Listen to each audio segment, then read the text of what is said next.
अच्छा पिलामाने खाई करी आसछ तुमको देखि बहुत भल लगुच। काली आमे मो विषय आलोचना करथिले बहुत मजा करथिले। आज मध्य ग विषय आलोचना करिबा बहुत सारा मजा करिबा। सेथिपाई बोली मु तुम मानक पई ग विषय को नेकी गोटे गपटी आनिछि। गपटी सुनिबा तो चलो। आज आमे एक सुंदर गपटी सुनिबा।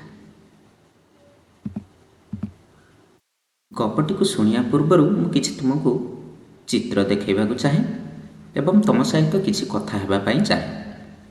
अच्छा कहल पिले यही चित्रटी तुम्हें कौन देखुच? मिता तुम्हें कहल। बहुत बढ़िया गछ, बहुत बढ़िया। चित्रटी रे गोटे छोट पिला किछि गाई चराउथिबार दृश्य आम देखुछंती। यही चित्रटी को देखिल एठी कौन देखुच? गोटे गधियाटीए गोटे गाई को अनेक थिबार देखुच। गधियाटी गछ पछपटे लुचि थिबार मध्य देखि पारुछ। बहुत बढ़िया तुम माने अनुध्यान करुछ। एवं यही गोटे चित्रटी को देखिल कौन हेउछि एठी मन? ठीक कथा कहिल। एठी गाँवासी माने एक गधिया को घौड़ाउछंती। टिके चिंता कल पिला माने। एठी गोटे पिला गाई चराउछि, सेठी गोटे गाई को गधियाटीए देखिकरी रहिछि गछ पटे लुचि। एवं अन्य एक चित्र रे देखिबा पाउछ गधियाटी को गाँवासी माने घौड़ाउछंती। एभलिया किछि गोटे गप हेई परिबो कि जोथिरे ए माने समस्ते थिबे? हेई परिबो? अच्छा ठीक अछि। कहिल तमे एई जो तीनोटी चित्र को नै गोटे गपटीए कहिल, कहि परिबोनी? ठीक अछि मु कहि दउछि तुमे माने सुन। गोमतीपुर गाँव रे गोपाल नाम रे गोटे पिला थिला। से प्रतिदिन जंगल को गाई चराइबा को निए।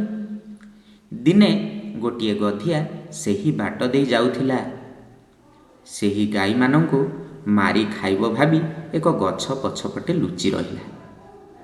गोपाल ताकू देखि पारिला ओ गाँ लोकंकु डाकी गधिया को घौड़ाई देला। सेही दिन ठारू गोपाल गाई मानंकु जंगल को चराइबा को नेला नहीं। पिला माने एई जो गपटी को तुमे सुनिल भल लागिला तो? बहुत बढ़िया। गपटी को मने रखिल तो? बहुत बढ़िया। मजा लागुची तो? अरे वाह। समस्त को लागुची तो? अच्छा कहीं समस्ते एका स्वर रे कहल मजा लागुची तो? अरे वाह बहुत बढ़िया। मते भी खुशी लगुच तुम माने सबू मन ध्यान रे शुणुच। जदि गपटी को तुम्हें मन ध्यान रे शुणीच तो पिला माने किछि आलोचना करिवे कि? तेबे चलो किछि गोटे आलोचना करिबा। एई गपटी रे प्रथमे कौन होइछि ना लेखा जाइछि जो सेई भितर किछि ग गुडाक लुचि करी अछि। से ग गुडाक आमे बाछिबा जे कोठे कोठे ग गुडाक अछि नै कि? मु प्रथमे प्रीति को डाकिबी। प्रीति आसीबो प्रथम वाक्यटी रे केउठी ग अछि ताकू रंग दब। आसिल प्रीति?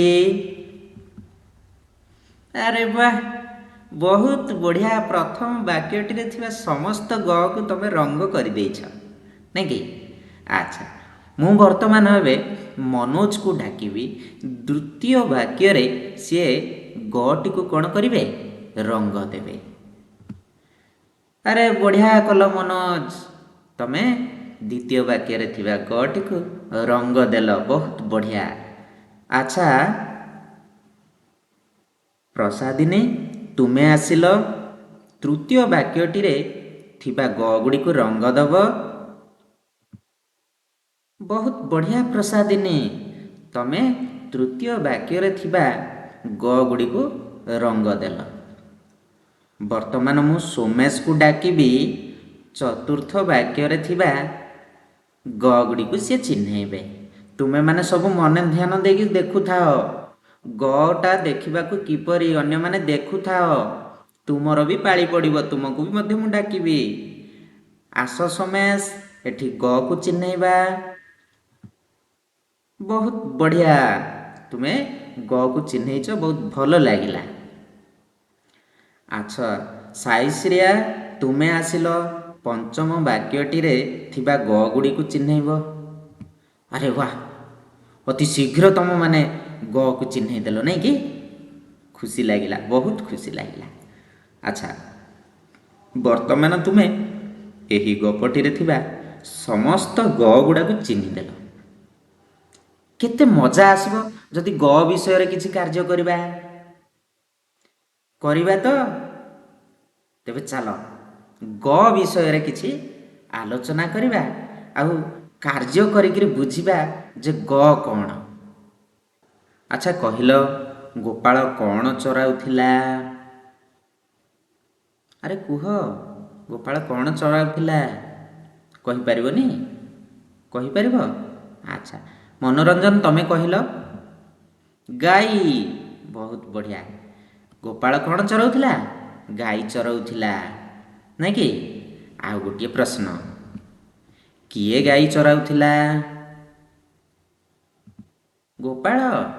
ବହୁତ ବଢ଼ିଆ, ଗୋପାଳ ଗାଈ ଚରାଉଥିଲା, ନାଇଁ? ଆଚ୍ଛା ଟିକେ ମୋ ମନରେ ଗୋଟେ ପ୍ରଶ୍ନ ଅଛି।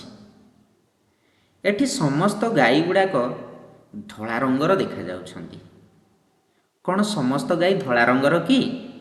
ପ୍ରସାଦିନୀ, ତମେ କହିଲ। ନାହିଁ? ଆଚ୍ଛା ତେବେ ଅନ୍ୟ କେଉଁ କେଉଁ ରଙ୍ଗର ଥିବ ବୋଲି ଭାବୁଛ ବା ଦେଖିଛ ତମମାନେ? କଳା। ଆଚ୍ଛା, ଆଉ? ମାଟିଆ। ହଁ ହଁ, ଆଉ? କଳା ଧଳା। ଆଚ୍ଛା, ହେଲେ ତମମାନେ ଗାଈ ଦେଖିଛ। ଆଚ୍ଛା ତମ ଘରେ ଗାଈ ଅଛି? ଅଛି। ଆଚ୍ଛା ଠିକ୍ ଅଛି, ବର୍ତ୍ତମାନ ଆମେ ପରବର୍ତ୍ତୀ ପ୍ରଶ୍ନକୁ ଯିବା।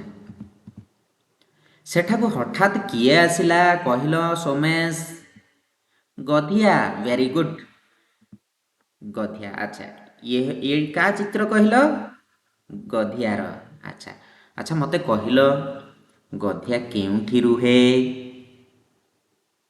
ଆରେ ବାଃ, ଜଙ୍ଗଲରେ ରୁହେ। ଆଚ୍ଛା ଆଚ୍ଛା ସାଧାରଣତଃ ଗଧିଆ କ'ଣ ଖାଏ? ବାଃ, ମାଂସ ଖାଏ, ନାଇଁ କି? ଆଚ୍ଛା ଗଧିଆ ଘାସ ଖାଏ ନାହିଁ କାହିଁକି? ତାକୁ ଭଲ ଲାଗେନି। ଆଚ୍ଛା ହଉ ଠିକ୍ ଅଛି, ମୁଁ ଟିକେ କହିଦିଏ ତମକୁ। ତାକୁ ତ ଭଲ ଲାଗେ ନାହିଁ, କାହିଁକି ଭଲ ଲାଗେ ନାହିଁ ମୁଁ କହିଦିଏ।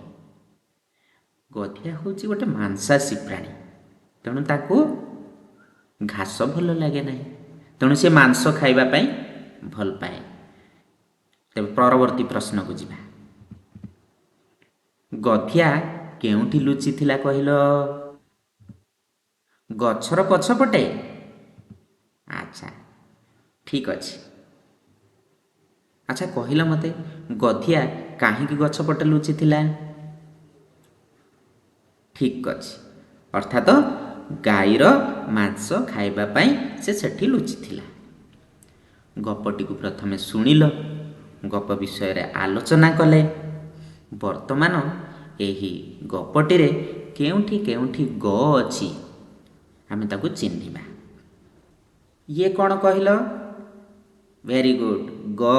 ପୂର୍ବରୁ ଆମେ ଚିହ୍ନିଥିଲେ ନା? ହଁ। ଆକୁ କିଭଳି ଲେଖିବା, ମାନେ ମୋର କହିବାର ଅର୍ଥ ଗକୁ କିପରି ଲେଖିବା ସେ ବିଷୟରେ ଟିକେ ଦେଖିବା। ଯେଉଁମାନେ ଗ ଲେଖିବାର ଜାଣିଛ ଠିକ୍ ଅଛି, ସେମାନେ ଆଉ ଟିକେ ଅଧିକା ଶିଖିଯିବ। ଯେଉଁମାନେ ଜାଣିନାହଁ ଏଇ ଗଟିକୁ କିପରି ଲେଖାଯାଉଛି ତୁମମାନେ ଅନୁସରଣ କର। ବଢ଼ିଆ। ପ୍ରଥମେ ଗୋଲଟିଏ ବୁଲେଇବ, ପୁଣି ଗୋଟିଏ ଟୋପିଟିଏ ଦେବ, ପୁଣି ଗାରଟିଏ ଦେବ।